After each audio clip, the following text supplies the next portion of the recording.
Bok? Oprosti, Bok. Bok, ti si nova, ha? Prvi put te vidim na stazi. Da, prvi put sam na stazi. Ali, znaš, imam dojam da sam već bila tu. Tu, na stazi? Da. Jesi li dobro? Da, ne slušaj me. Mislila sam na san. Oprosti, mogu li rolati? Da, možeš.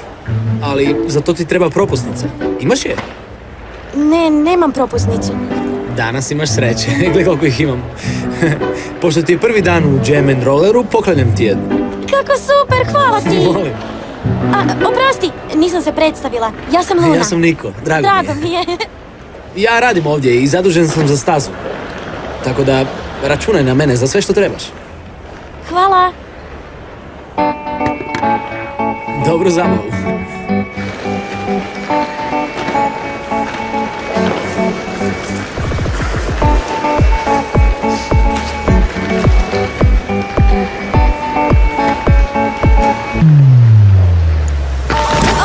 Oprosti! Ti? Što ti radiš tu? Ja? Ovo je moja staza, dostavljačice. Slijediš me? Da, u stvari, potegnula sam skroz iz Meksika u rolama samo da bih opet vidjela snoba. Znaš što? Sumnjam da nam je sudbina da se sudaramo. Ne, nisam se ja u tebe sudarila, nego ti u mene.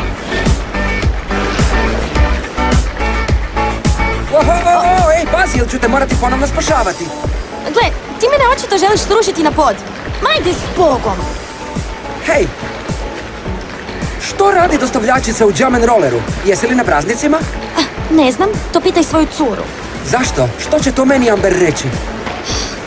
Gle, njezina kuma je zaposlila moje roditelje da rade u vili u Buenos Airesu. Na moju sreću sad moram ići u istu školu s njom. Onda imam iznenađenje za tebe. Mi idemo u istu školu, u Blake. Kako lijepa vijest, ali srećom ja sam jedan razred niže od vas. To nema veze, viđat ćeš me svaki dan. Da, tebe i još hrpu drugih koje ne poznajem. Kakve veze imaju drugi kad si sa kraljem staze?